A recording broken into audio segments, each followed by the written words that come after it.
in Vedic culture, a guest is considered to be a representative of God.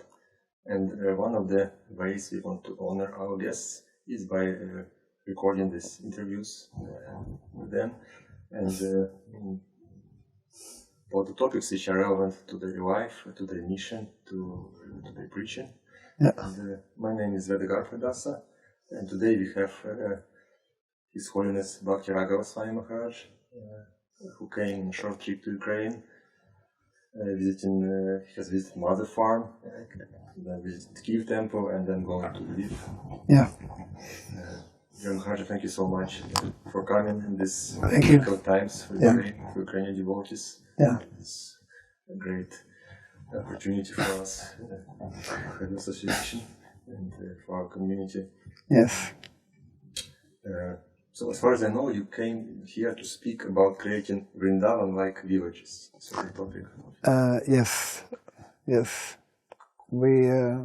I've been touring for the last 2 months, actually, different countries, and Ukraine was on the map.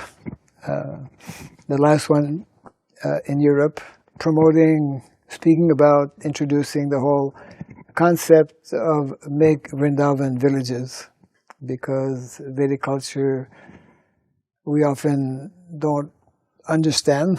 Vedic culture is primarily what we call an agrarian society, which means actually cow-based economy, cow-based culture, and is very important, especially in our present times, where we are so much going away from our original culture, from our original spiritual culture and our original material culture, to bring some awareness to devotees by having seminars on this topic, and encouraging devotees to read especially certain books and references where Prabhupada speaks quite elaborately on the subject matter. Yeah. Well, maybe you could summarize maybe in a few words for those who are viewing. Might be interested to see your seminar. What's the main point of this Vrindavan-like? Correct. Yes. Well, actually, we have to know a little bit of history in terms of what has taken place since the Industrial Revolution, about a little more than 200 years ago, because prior to that, majority of people in different countries were actually very close to nature, living off the land, including here in Ukraine. We don't even have to go back to 100 years. And the whole Vedic culture is advocating and instructing that actually this is meant to be the more natural, standard way of living, where there are 3 very important factors that are meant to be present and that help any country, any community to actually meet its needs both materially and spiritually. And those are cows. They're described actually in the Shastra as gifts of nature. I was talking about it a little earlier. Cows, land, and knowledge. So in modern day society, as we all know, we are becoming more and more urbanized. We're leaving the villages, we're leaving our tradition, we're leaving our culture. And therefore, we as devotees, we have this great fortune of having this knowledge because it's part of the Vedic culture, where we are meant to understand both the spiritual dimension of what is dharma, which means awakening the soul back to its to our original spiritual nature as servants of Krishna, and also, as important, is to understand what is meant to be the more natural lifestyle for that spiritual awakening to actually take place. Prabhupada, for example, in many conversations, he would explain when talking about varnashrama that it's not so easy to become Vaishnavas. Sometimes we think, oh yeah, we're Vaishnavas, all we have to do is chant and dance and take prasadam, which is of course there, which is important.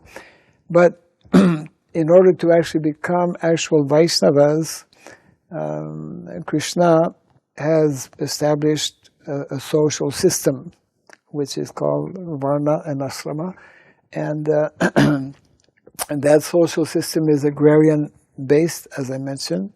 That ideal community, that ideal village is Vrindavan. So Krishna actually, when he comes in the material world, he displays and shows us both the spiritual dimension, in Vrindavan all the different relationships are there between the devotees, all the different rasas are displayed. That's why Vrindavan pastimes are so attractive. And at the same time, he's showing us what is meant to be the more natural way of being connected with nature, being connected with cows, of living localized life, self-sufficiency. Residents of Vrindavan, they never went to Mathura. There's no need to go to Mathura. It's only Nanda Maharaj who goes once a year to pay taxes. So we're trying to awaken our devotees to that other dimension. Prabhupada spoke about 50% of his mission is yet unfulfilled, that of establishing varnashrama in that context. Yeah, briefly.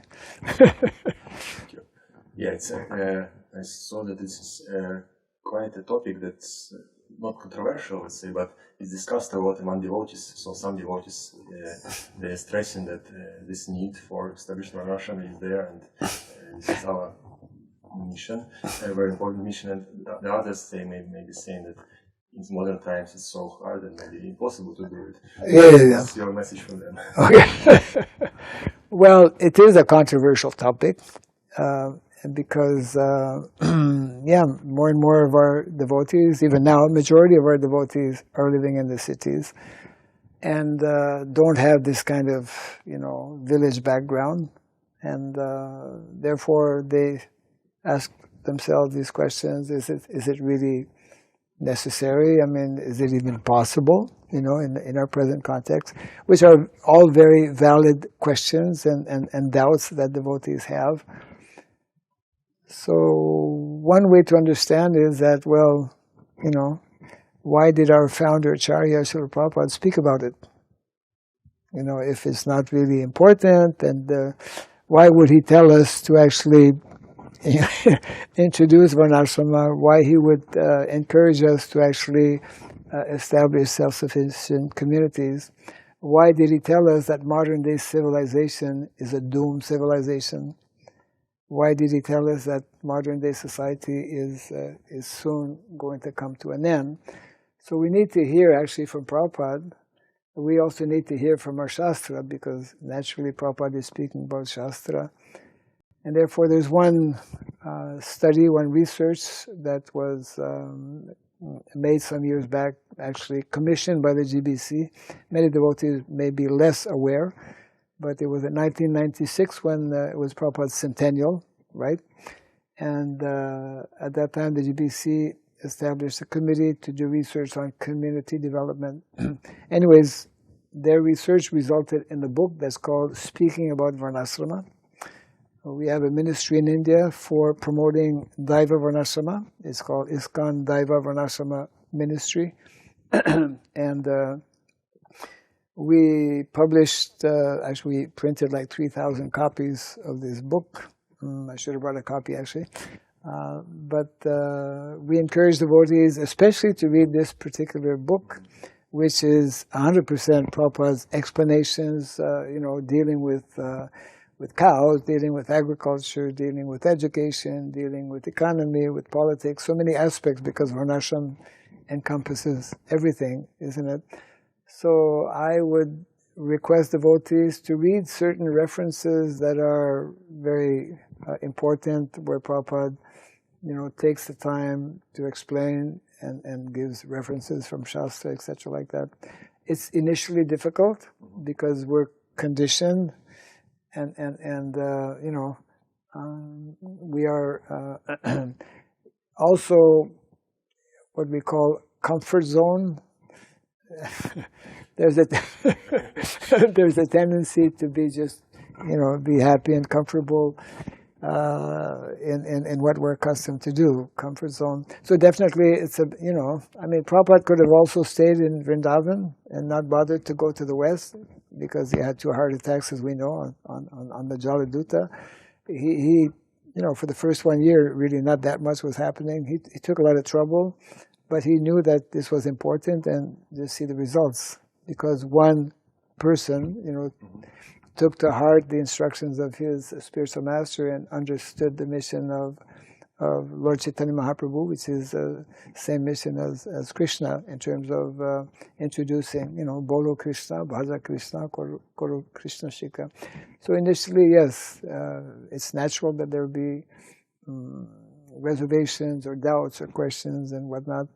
But see, we need to understand that because we are neglecting this whole dimension of dharma, I was mentioning briefly in the lecture a little while back, all of our food, the way we're getting food, the quality of the food, now, because we're going against nature, we're not following dharma, so our very survival, as we are allowing actually 150 or so species, different species, to become, to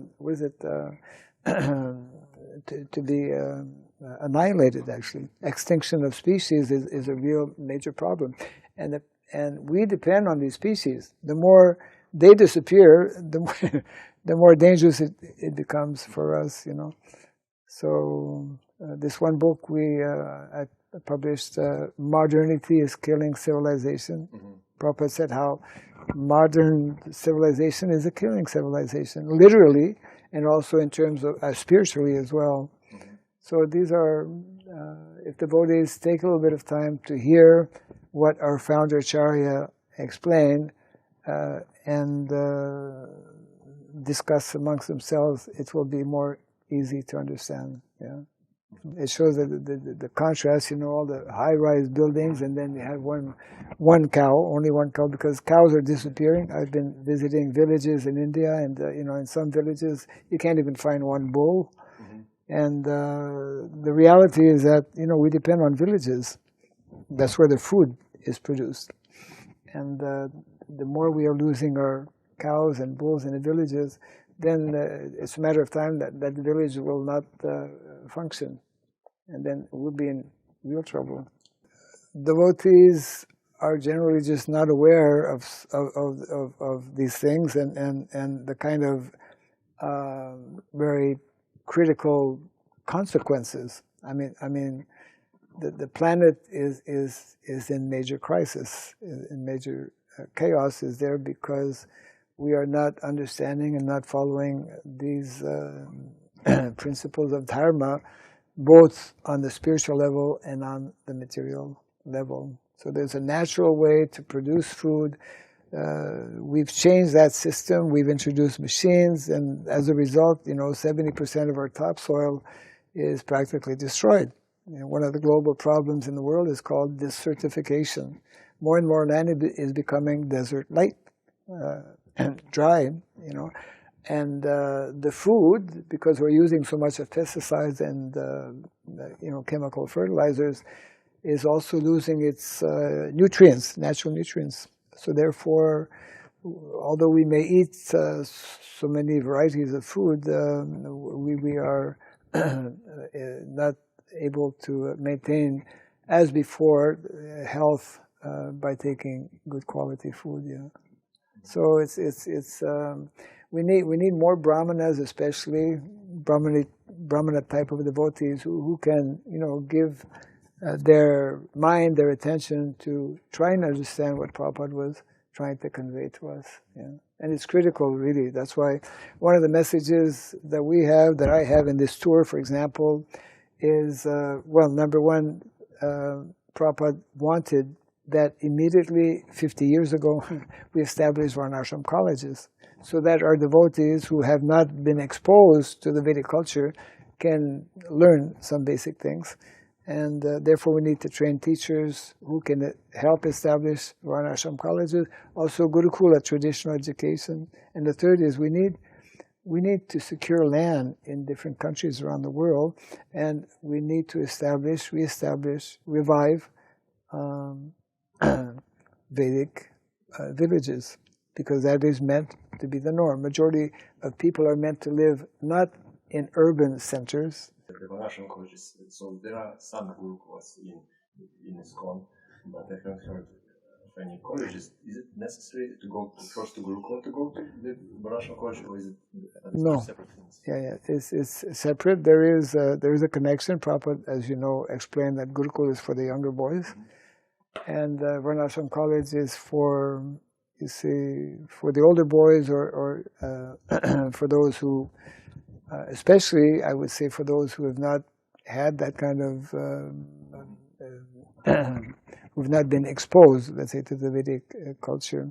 So we actually have very few Gurukulas, and we have less. We have less Varnashram colleges.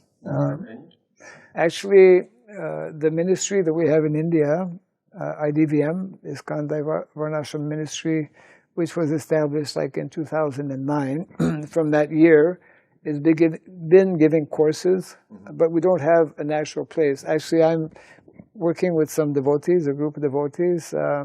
3 years back, 2020, we started, just before the pandemic actually, Varnashram College courses online, VCO.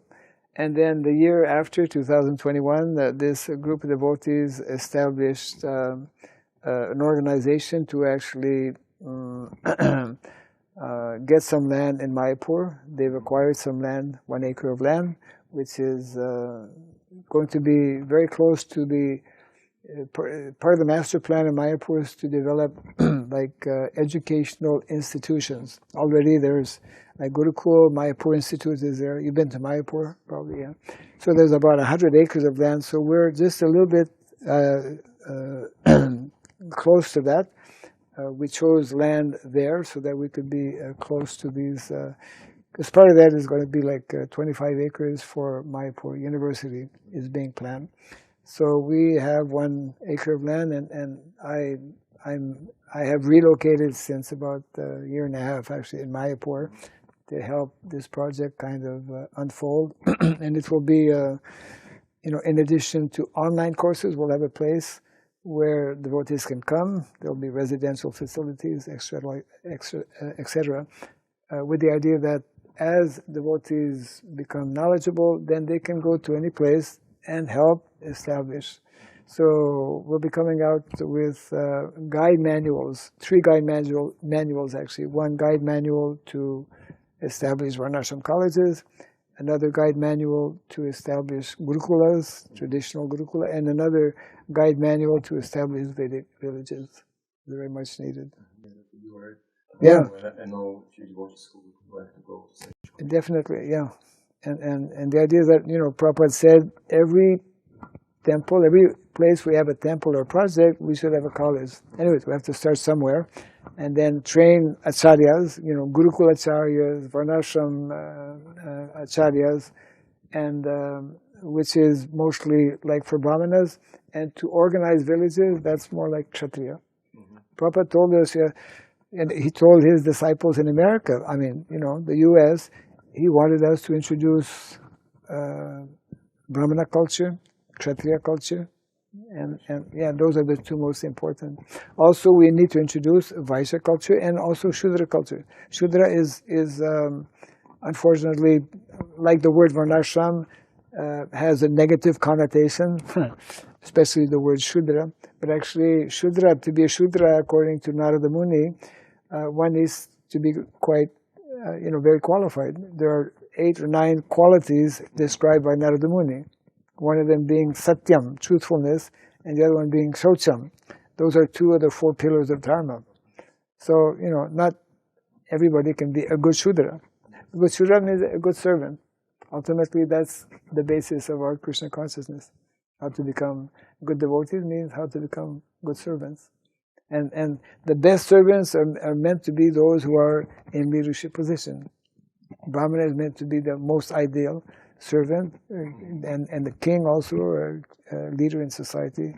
And Vaishya, these are the 3 natural leaders that require very specific training that is given in the Shastras. Yeah. Yeah. I want to ask one practical question about Kyiv. So here, as you probably know, we have quite a big community. Yeah. Let's say it's an interesting thing with the city community. Yeah, yeah. And also we have several projects around Kyiv, like another farm you visit, and there are a couple more devotee families who try to establish some agricultural projects. Yeah. And I read once Srila Prabhupada's letter or instruction about how this like city temple can cooperate with these communities. Yes. So is it in context of your exposition about food that you are not getting? Probably it seems to me that it's a good idea that devotees cooperate in this way. So that yeah, absolutely.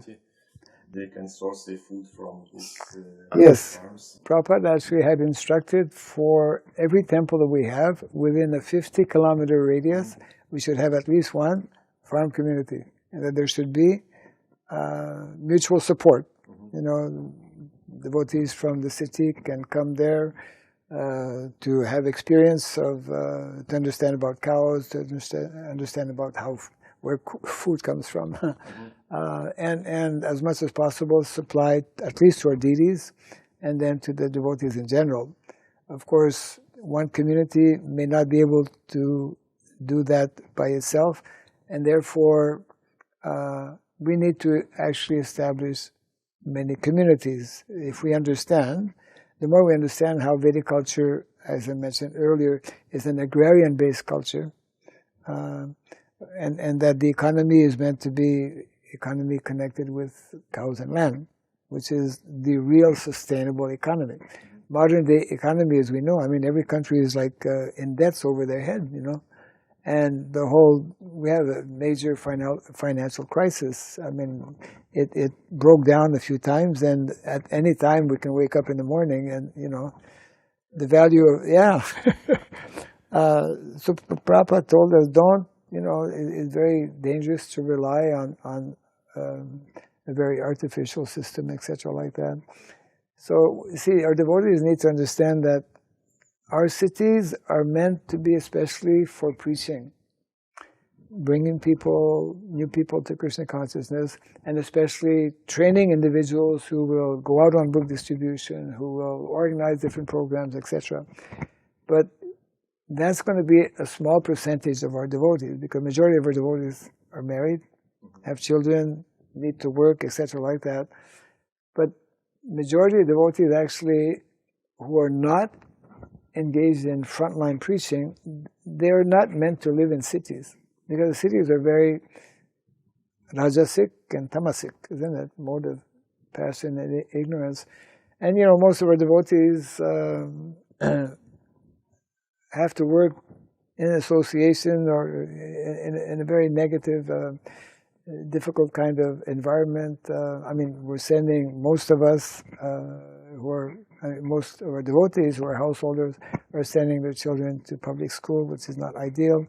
So it's very difficult in that kind of non-devotee atmosphere to actually practice nicely our Krishna consciousness.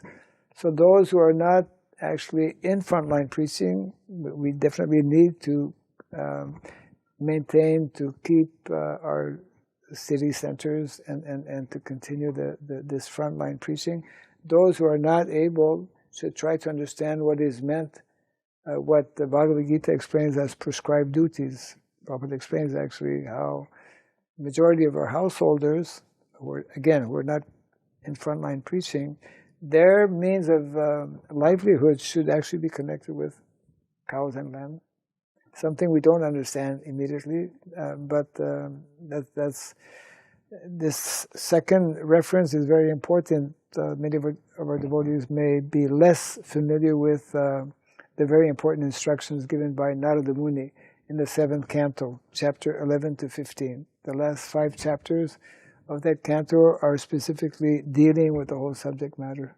And Prabhupada gives very nice purports where he very clearly explains what we often don't hear, I would say. Yeah.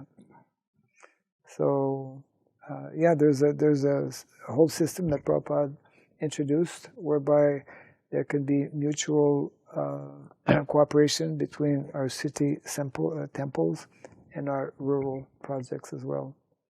Yeah, but most devotees don't understand that actually it's not that we establish one farm community and just be happy. We need to revive that whole, lifestyle. The Vedic lifestyle is what Krishna has shown us in Vrindavan. It's village life, localized living.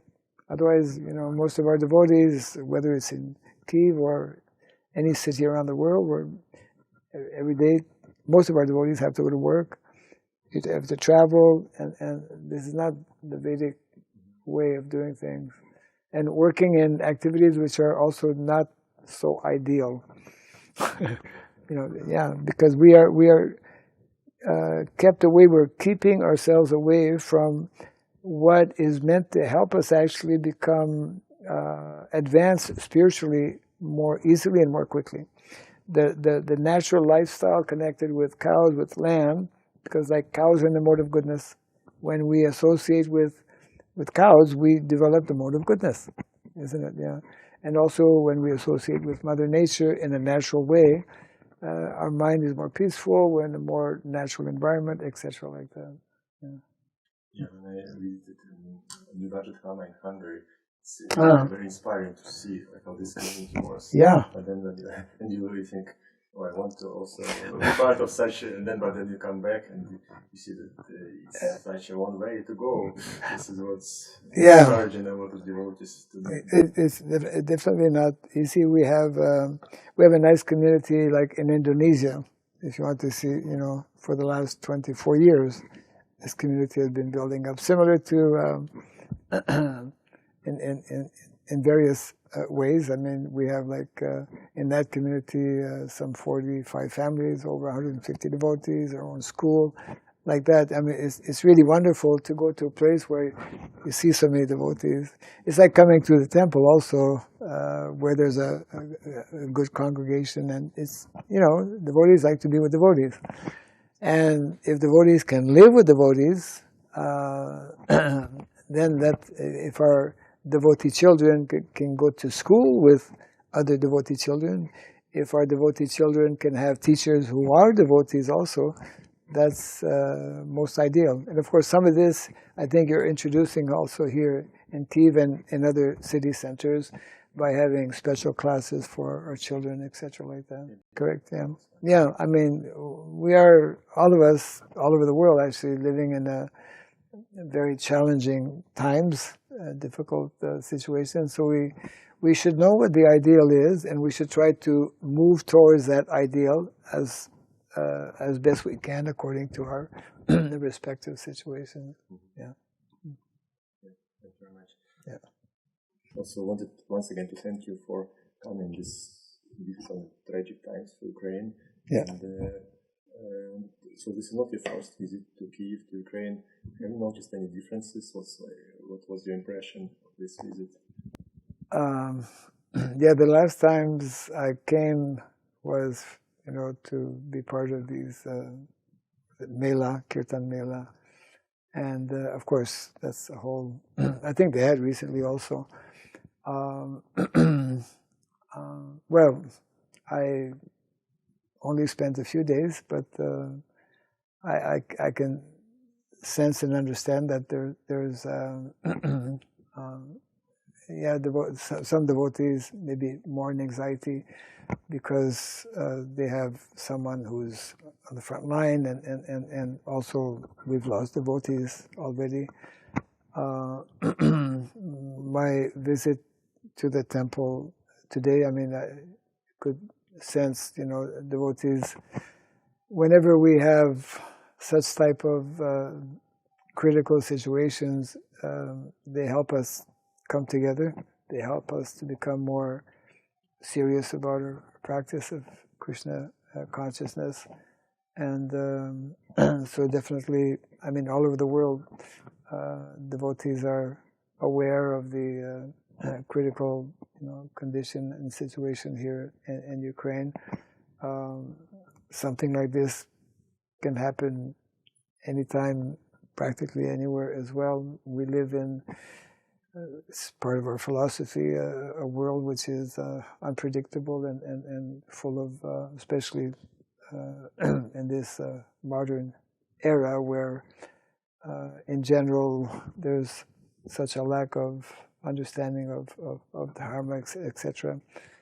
So I can sense that devotees are I would say more concentrated on I mean, my limited observations, on their practice of Krishna consciousness, and we all need to be in the mood of prayer, because prayer is very important, and our primary process as given by Mahaprabhu actually is to take shelter of the holy name. Everything else is, in Krishna's hands.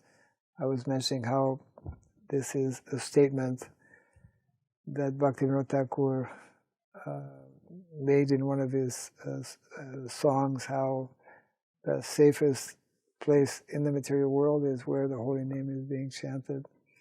So devotees from around the world, I'm sure, are praying for the devotees here in Ukraine, so that our devotees can remain strong in their Krishna consciousness and deal to the best of their ability with the challenges that the situation is bringing.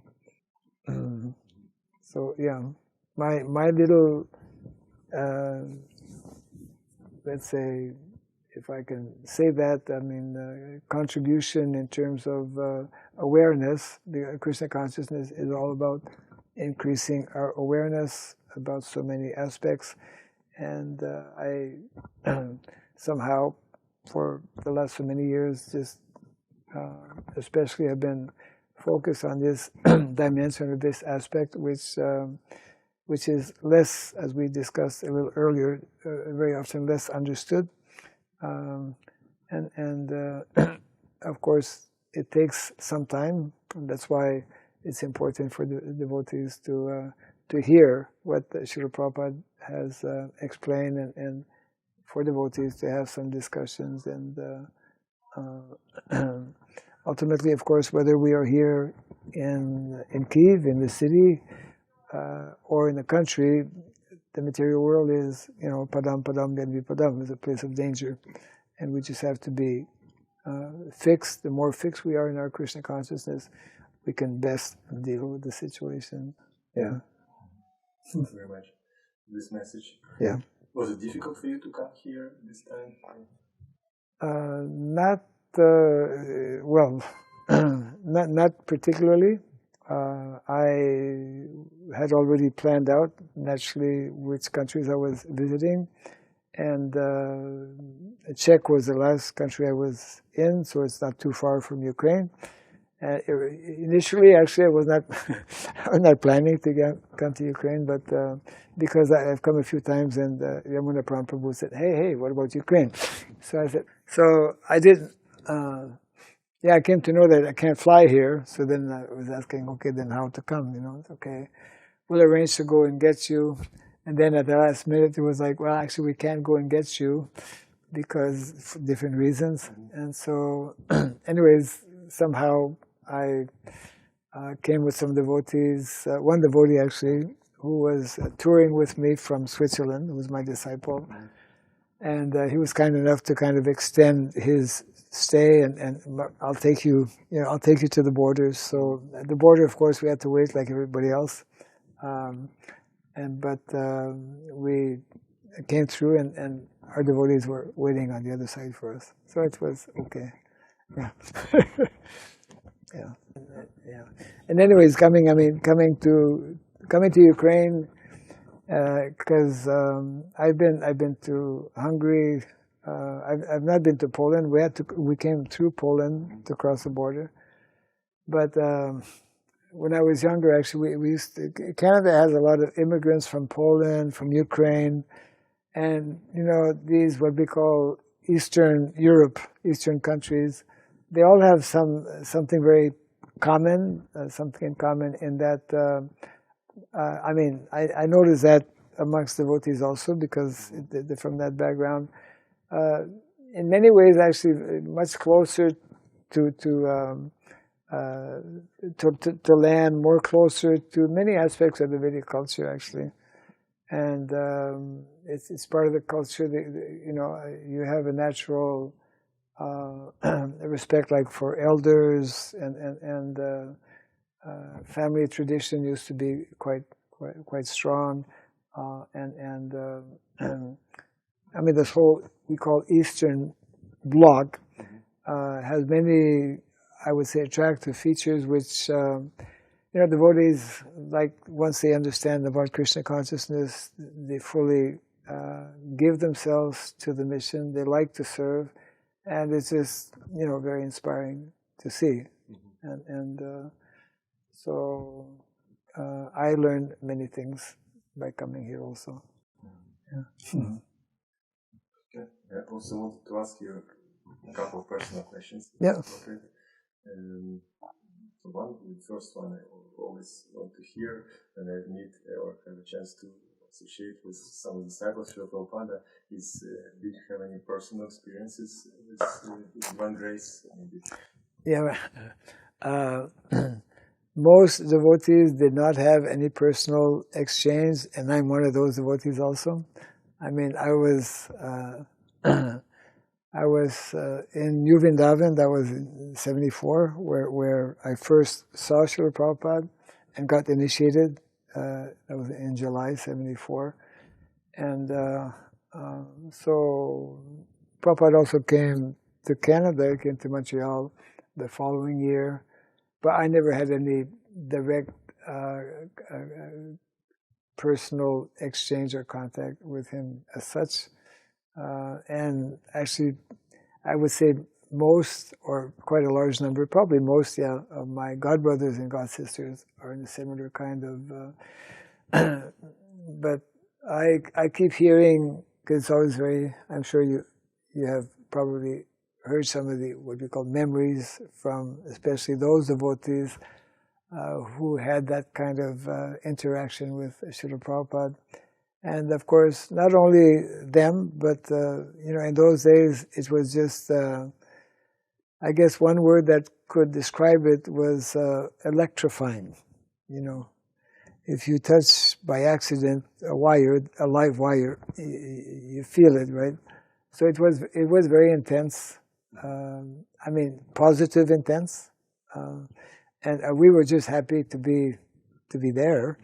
And to come in contact with devotees. So most of us, and I'm part of that, we learned from so many things from the elder, more senior Vaishnavas who had personal. I joined in 74. I visited my first temple and had my first Sunday feast actually 50 years ago this year. Mm-hmm. So I'm celebrating my golden jubilee of actually coming to Krishna consciousness, and it was just it's difficult to describe, but we were just we knew we were part of something very unique and very special, and most of us were in awe and reverence. And it was difficult by that time, by 74, like in 74, when I went to New Vrindavan to get initiated, that was the first time I saw so many sannyasis, these tall, many of them Americans, and Prabhupada was coming from a morning walk, and I see all these dandas walking, and then, where's Prabhupada? And then all of a sudden you see Prabhupada, it was like small stature and whatnot, but Prabhupada always had that very intense presence, and so it's just wonderful to hear from so many devotees, even those who didn't have that kind of personal exchange, but most of them have something that they very fondly remember of that that era when Prabhupada was physically present with us on the planet. Can you share some of your such memories? Maybe one. Well, when when Prabhupada came to Montreal, he lived close to the temple in the temple president's apartment, which was close walking distance. And Prabhupada was supposed to stay a few days, but he stayed actually maybe less than 1 day because he had to go back to India. He was meeting Indira Gandhi at that time. It was like at the last minute. So all of us, we went to that apartment. You know, I was a cook in another temple, so we came from that temple, and I thought maybe I can cook for Prabhupada, but you know, there was already people lined up. But I came to know that the Prabhupada wanted some corn, so I personally went out and purchased some corn with a few other devotees, and Prabhupada actually. Before I joined as a devotee, my father was a professional cook. And so I knew something about cooking, and so that's why my main service before coming to India was in the kitchen. But Prabhupada had, he instructed his cook at that time is Kyiv Swami. He instructed him to cook the corn in a very unique way that I had never heard of before. Yeah, you can put it on fire, or most people, they peel it and then they break it, they put in water, boiling water. Yeah, those are the two ways I knew, but Prabhupada had a third way, which is probably the best way. So he told his, so I was there with other devotees and came to know Prabhupada told him, don't peel the corn. You put it in foil wrap, and you put it in the oven, so that it cooks in its own steam, because corn has a lot of water. That was when the fifth canto of the Bhagavatam had just come out, or was about to come out, and there was some discussion about cosmology. And all, you know, we were maybe 10 or 15, you know, new devotees pretty well, and we were just, you know, trying to hear. We were in the apartment, but in a different room. And I remember hearing one comment which has always stuck with me. Prabhupada was answering different questions, and at one point he commented, I mean, we couldn't see, we could just hear, you know, barely hear. So Prabhupada said, what I just explained, what I just responded, is based on realization. You know, so hearing that statement from Prabhupada to me was like, okay, you know,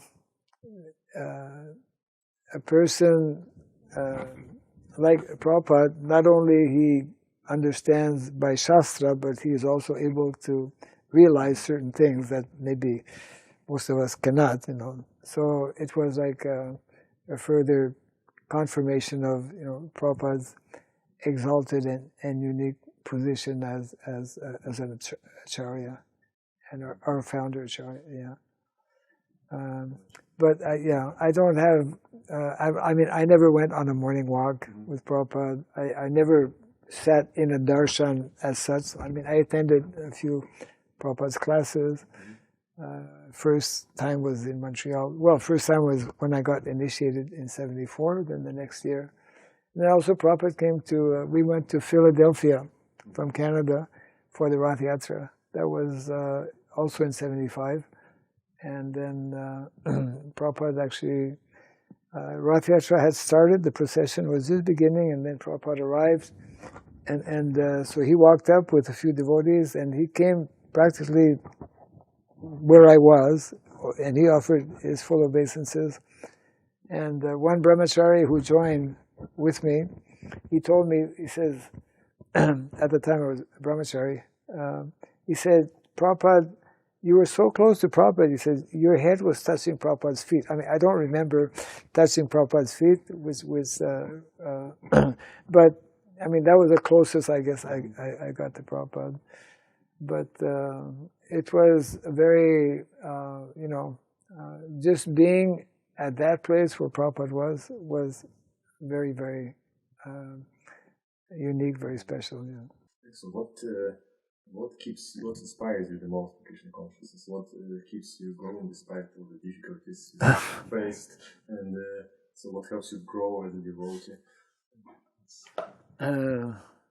I would say just hearing Prabhupada's, I keep hearing the Nectar Devotion series, which you may know. In 1972, Prabhupada gave a whole series of lectures in Vrindavan, correct?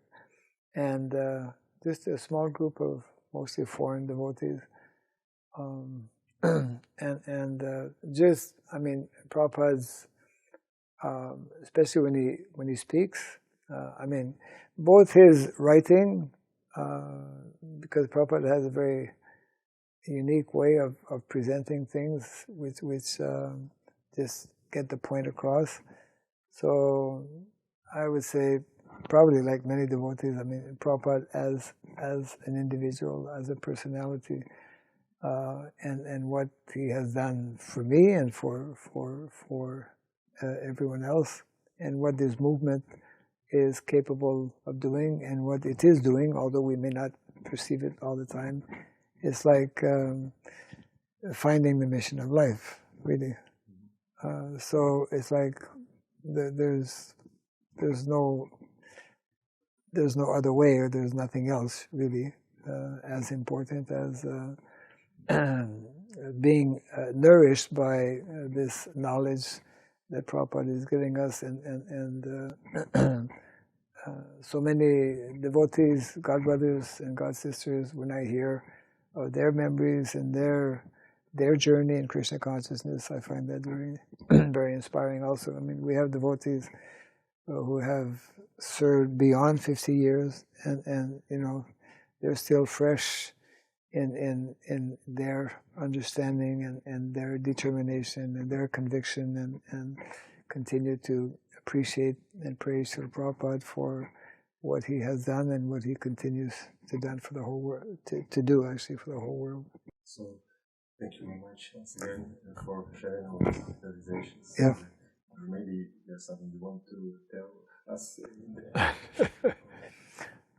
Well, devotees should, as Prabhupada requested all of us, we should be hearing his lectures and reading his books, and really endeavor to deepen our understanding of his mission and his vision. The success of a disciple is to actually imbibe that mission of the spiritual master, and the more we can do that, then we can remain positive, we can remain enthusiastic, and enthusiasm is like the key for all of us to advance in Krishna consciousness.